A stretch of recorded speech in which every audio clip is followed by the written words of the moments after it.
ശ്രീ ഷിബു മീരാൻ അത്രമാത്രം നിഷ്കളങ്കമായി തള്ളിക്കളയാവുന്ന ഒന്നായിട്ട് കാണുന്നുണ്ടോ? ഇല്ലല്ലോ എന്തായാലും. പക്ഷെ അതേ സമയത്ത് തന്നെ ഈ വി ഡി സതീശനെതിരെയും അൻവർ പറയുന്നുണ്ട് RSSുമായിട്ട് ബന്ധം സ്ഥാപിക്കുന്നയാളാണ് എന്ന്. മഞ്ജുഷ്, ഈ വിഷയത്തിൽ PV അൻവർ പറഞ്ഞതിന്റെ മുകളിലല്ല നമ്മൾ ഈ വിഷയത്തെ കാണേണ്ടത്. ഇപ്പൊ അതിൽ നിന്നൊക്കെ കുറെ കാര്യങ്ങൾ മുന്നോട്ട് പോയല്ലോ. അൻവർ കുറേയേറെ കാര്യങ്ങൾ പറഞ്ഞിട്ടുണ്ട്. അതിലൊന്നായിരുന്നു ഇവിടെ സൂചിപ്പിച്ചതുപോലെ ADGP അജിത് കുമാർ ഒരു ഘട്ടത്തിൽ ഈ തൃശൂർ പൂരം കലക്കുന്നതിന് മുൻകൈ എടുത്തിട്ടുണ്ട് എന്നുള്ളത്. എന്നാൽ ഇപ്പോ അത് അൻവറിന്റെ ഒരു ആക്ഷേപമല്ല. നിങ്ങൾ തന്നെ ഇന്ന് പുറത്തുവിട്ടൊരു പ്രധാനപ്പെട്ട വാർത്തയുണ്ട്. സ്പെഷ്യൽ ബ്രാഞ്ചിന്റെ റിപ്പോർട്ട് ഇപ്പോ നമ്മുടെ മുന്നിലുണ്ട്. അതനുസരിച്ച് 2023 മെയ് മാസം 22-ാം തീയതി കേരളത്തിന്റെ ക്രമസമാധാനത്തിന്റെ ചുമതലയുള്ള ADGP ദത്താത്രേയ ഒസബലയെ നേരിട്ട് കണ്ടിട്ടുണ്ട്. പിന്നീട് മനസ്സിലാക്കുന്ന അനുസരിച്ചുള്ള അതേ വർഷം ഡിസംബർ മാസത്തിൽ RSSന്റെ ജനറൽ സെക്രട്ടറി ആയിട്ടുള്ള റാം മാധവനെ അദ്ദേഹം നേരിട്ട് കണ്ടിട്ടുണ്ട്. പിന്നീട് ഇങ്ങോട്ട് തൃശൂർ പൂരത്തിന്റെ അന്ന് സംഭവിച്ചിട്ടുള്ള നാടകീയമായ സംഭവങ്ങൾ നമ്മുടെ മുന്നിലുണ്ട്. എന്നിട്ട് അവിടെ ഒരു രക്ഷകനെ പോലെ, ഒരു പൂരം നടത്തിപ്പുകാരനെ പോലെ, ഒരു നായക പരിവേഷത്തോടെ അന്നത്തെ BJP സ്ഥാനാർത്ഥി വരുന്നത് നമ്മൾ കണ്ടിട്ടുണ്ട്. തൃശ്ശൂരിലെ തെരഞ്ഞെടുപ്പ് ഫലം നമ്മുടെ മുന്നിലുണ്ട്. ഇതൊരു ഭാഗത്ത്. ഇനി മറുഭാഗത്ത് ഇവിടെ ഇപ്പോ ഞാൻ ഇടതുപക്ഷത്തിന്റെ പ്രതിനിധിയായ ചർച്ചയിൽ പങ്കെടുക്കുന്ന ഇടതുപക്ഷ സഹയാത്രികനായ എന്റെ സുഹൃത്ത് അഭിഭാഷകൻ, ഞാൻ ആദ്യം അദ്ദേഹത്തിന്റെ ആർജവത്തെ അഭിവാദ്യം ചെയ്യാൻ തന്നെ ഞാൻ ഇഷ്ടപ്പെടുകയാണ്. കാരണം ഒരു നിലക്കും ഇടതുപക്ഷ പ്രസ്ഥാനത്തിനോ ഇടതുപക്ഷ പ്രസ്ഥാനത്തിന്റെ രാഷ്ട്രീയ നേതൃത്വം ഉള്ള ഒരു ഗവൺമെന്റിനോ ഇത്തരത്തിൽ സംഘപരിവാറിന്റെ നേതാവുമായി ചർച്ച നടത്തുന്ന ഒരു പോലീസ് ഓഫീസറെ വെച്ചുകൊണ്ടിരിക്കുക ഭൂഷണമല്ല എന്ന അദ്ദേഹത്തിന്റെ പരിമിതികൾക്കകത്ത് മിതമായ ഭാഷയിൽ അദ്ദേഹം പറഞ്ഞു വെച്ചു. പക്ഷെ അദ്ദേഹം മഞ്ജു തന്നെ സൂചിപ്പിച്ചതുപോലെ ഇതൊരു വലിയ വിവാദമാവണ്ട എന്ന നിലക്ക് അതിനൊരു നിഷ്കളങ്കമായ കാരണം നൽകാൻ ശ്രമിക്കും. അവിടെയാണ് മഞ്ജുഷ് തന്നെ നേരത്തെ ഇവിടെ BJP പ്രതിനിധിയോട് ചോദിച്ചൊരു ചോദ്യം. അത് വളരെ പ്രധാനപ്പെട്ട ഒരു ചോദ്യമാണ്. അതെന്ന് പറയുന്നത്, നമ്മളിപ്പോ ഈ ലോക്സഭാ തെരഞ്ഞെടുപ്പിന്റെ പ്രചരണ സമയത്ത് നമുക്ക് ഓർമ്മയുണ്ട്, CPMന്റെ തൃശൂർ ജില്ലാ സെക്രട്ടറിക്ക് ഒരു ദിവസം പോലും ഇലക്ഷൻ പ്രചരണത്തിന്റെ ഭാഗമാകാൻ കഴിഞ്ഞിട്ടില്ല. അദ്ദേഹം നിരന്തരം EDയുടെ ചോദ്യം ചെയ്യലിന് ഹാജരാവുന്ന തിരക്കിലായിരുന്നു. ഇപ്പോ കേരളത്തിന്റെ നേരത്തെ സഹകരണ വകുപ്പ് മന്ത്രിയായിരുന്ന പാർട്ടി നേതാവ് AC മൊയ്തീൻ പലവട്ടം ED അദ്ദേഹത്തെ ചോദ്യം ചെയ്യാൻ വിളിച്ചതാണ്, അദ്ദേഹത്തിന്റെ സ്വത്ത് കണ്ടുകെട്ടിയതാണ്. എന്നാൽ ഇപ്പോ അറസ്റ്റ് ചെയ്യും എന്ന് പറഞ്ഞു ആ ലോക്സഭാ തെരഞ്ഞെടുപ്പ് കഴിഞ്ഞു എന്നതല്ലാതെ ഇപ്പോ കരുവന്നൂരിനെ കുറിച്ച് നമ്മൾ കേൾക്കുന്നില്ല. മുഖ്യമന്ത്രിയുടെ മകൾ വരുന്ന നേരത്തെ ഉണ്ടായിരുന്ന ഈ മാസപ്പടി കേസ്, അതിൽ SFIOയുടെ ഒരു അന്വേഷണം നടക്കുന്നു നമ്മൾ കേട്ടിരുന്നു. ചോദ്യം ചെയ്യാൻ പോകുന്നു, വെളുപ്പിക്കാൻ പോകുന്നു, അറസ്റ്റ് ചെയ്യാൻ പോകുന്നു, വീർപ്പ് മുട്ടിക്കുന്ന ഒരു അന്തരീക്ഷം ഇവര് കൊണ്ടുവന്നു. ഇപ്പൊ അതിനെക്കുറിച്ചും കേൾക്കുന്നില്ല. അവിടെയാണ് കേരളത്തിന്റെ മുഖ്യമന്ത്രി നേരിട്ട് നിയന്ത്രിക്കുന്ന, ഇന്നിപ്പോ ന്യൂസ് 18 പുറത്തുവിട്ട വാർത്തയുണ്ടല്ലോ, സത്യത്തിൽ ഞാൻ അമ്പരപ്പോടെയാണ് ആ വാർത്ത കേട്ടത് മഞ്ജുഷ്. കാരണം എന്റെ പേരിൽ ഒരു കേസുണ്ട്. ആ കേസ് ഈ കോവിഡ് ലോക്ക്ഡൌൺ കാലത്ത് എന്റെ വീട്ടിൽ നിന്ന് 20 കിലോമീറ്റർ ദൂരെയുള്ള തൊടുപുഴ പട്ടണത്തിൽ ഞാൻ ഒന്ന് പോവാൻ ശ്രമിച്ചതാണ് ഒരു അത്യാവശ്യത്തിന്. എന്റെ പെരുമ്പാവൂരിന്റെ തൊടുപുഴയുടെ ഇടയിൽ ഒരു അങ്ങാടിയിൽ വെച്ചൊരു വലിയ ചെക്ക് പോസ്റ്റ് സ്ഥാപിച്ചിട്ടുണ്ട്. അവിടെ വെച്ച് പോലീസ് ഈ പാൻഡമിക് നിയമം ലംഘിച്ച് യാത്ര ചെയ്തതിന്റെ പേരിൽ എന്റെ പേരിൽ ചാർജ് ചെയ്തൊരു കേസുണ്ട്. അങ്ങനെ നമ്മൾ വീർപ്പ് മുട്ടിക്കഴിഞ്ഞ കേരളം അടച്ചിട്ട മുറിയിലിരുന്ന കർശനമായ നിയന്ത്രണങ്ങൾ ഈ സംസ്ഥാനത്ത് മനുഷ്യർക്ക് യാത്ര ചെയ്യുന്നതിന് ഉണ്ടായിരുന്ന ഒരു കാലത്താണ് അന്ന് സ്വപ്ന സുരേഷ് തിരുവനന്തപുരത്ത് നിന്ന് ബാംഗ്ലൂർ വരെ പാലക്കാട് അതിർത്തി മുറിച്ചു കടന്നു പോയത്. അന്ന് അത് എങ്ങനെ സംഭവിച്ചു എന്നത് നമ്മൾ നിരന്തരം ചർച്ച ചെയ്തൊരു ചോദ്യമാണ്. ഇന്ന് ന്യൂസ് 18 ഒരു വെളിപ്പെടുത്തലിന്റെ ഭാഗമായി വരികയാണ്.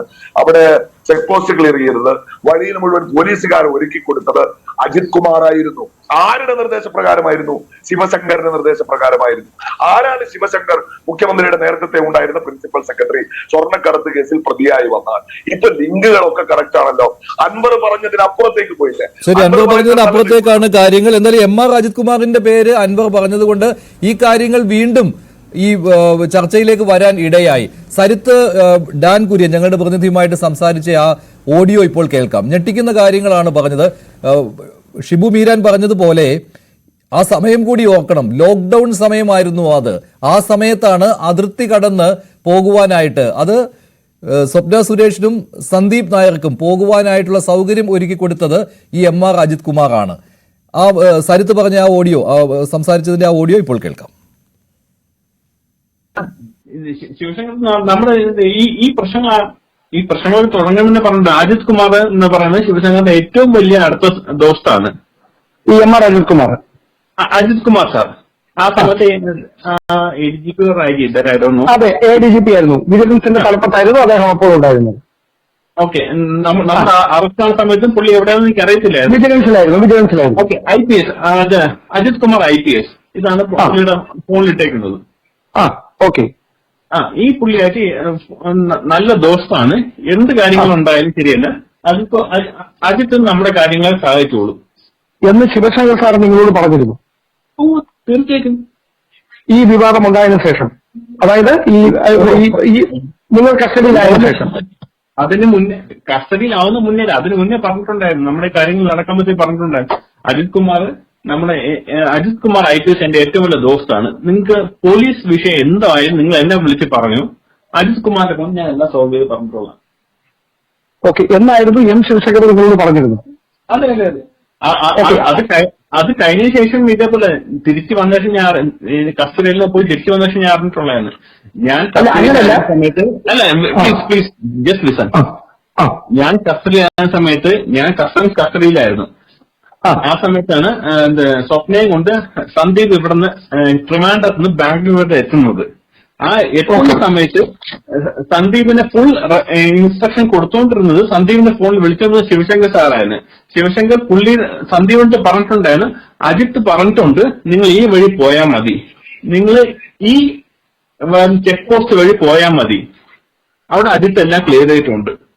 ഒരു ചെറിയ സംശയം നിങ്ങൾ ഈ പോകുന്ന വഴി നിങ്ങളല്ല, സ്വപ്നയും അതോടൊപ്പം തന്നെ ഈ സന്ദീപും ഒക്കെ ഇവിടെ നിന്ന് ഇങ്ങനെ കടക്കുന്ന സമയത്ത് വർക്കലയിലെ ഒരു റിസോർട്ടിൽ താമസിച്ചു എന്നാണ് ഞങ്ങൾ മനസ്സിലാക്കുന്നത്. അതിന് സഹായം ചെയ്ത് നൽകിയത് ആരായിരുന്നു? അത് ശിവശങ്കർ സാർ പറഞ്ഞിട്ടുണ്ടായിരുന്നു, അജിത്ത് പറഞ്ഞിട്ടുണ്ട് നിങ്ങൾ വർക്കലയിലെ റിസോർട്ട് വെക്കൂ, അവിടെ നിന്ന് രണ്ടാൾക്കാർ നിങ്ങളെ എസ്കോർട്ട് ചെയ്തോളും. നിങ്ങളൊരു വക്കീലുണ്ട്, ആ സമയത്തിന് വക്കീൽ ഉണ്ടായിരുന്നു. ആക്ച്വലി പുള്ളി എന്റെ ഒരു ഫാമിലി കോർട്ടിന്റെ കേസൊക്കെ നോക്കിക്കൊണ്ടിരുന്ന വക്കീലായിരുന്നു. അപ്പം പറഞ്ഞു ഒരു ലേബൽ അല്ല കാര്യങ്ങളൊക്കെ. പിന്നീട് ഈ വക്കീലിനെ നിങ്ങൾ അവിടെ നിന്ന് പോയപ്പോൾ നിങ്ങൾ ഈ വക്കീലിനെ റിസോർട്ടിൽ തന്നെ ഉപേക്ഷിക്കുകയും നിങ്ങൾ മാത്രം ഇവിടെ കടക്കുകയുമായിരുന്നു എന്നാണ് ഈ മനസ്സിലായി. അതെ അതെ, അതെന്താണ് ഈ വക്കീൽ അവിടെ ഉപേക്ഷിക്കാനുള്ള കാരണം എന്താണ്? അതെ, ആക്ച്വലി ആ വക്കീല് കുറച്ച് പുള്ളി മരിച്ചു പോയായിരുന്നു. പുള്ളി ഇപ്പം ജീവൻ ഇല്ല, പുള്ളി മരിച്ചു പോയി. ഇല്ല. ഓക്കെ. അപ്പൊ അദ്ദേഹത്തെ അപ്പൊ കൂടെ കൊണ്ടുപോകാൻ കഴിയാത്ത സാഹചര്യമായിരുന്നു. അതെ അതെ, പുള്ളിയെ കൊണ്ടുപോകണ്ട, പുള്ളി അവിടെ ഉപേക്ഷിക്കും. ബാക്കി സന്ദീപ് പറഞ്ഞത് സ്വപ്നയും ഫാമിലിയും കൊണ്ട് അജിത്ത് എന്നത് പറഞ്ഞിട്ടും നിങ്ങൾ പറയുന്നത് ഞാൻ പറയുന്ന റൂട്ടിൽ കൂടെ മാത്രമേ നിങ്ങൾ പോകാവൂ എന്നാണ് പറഞ്ഞത്. ഓക്കെ.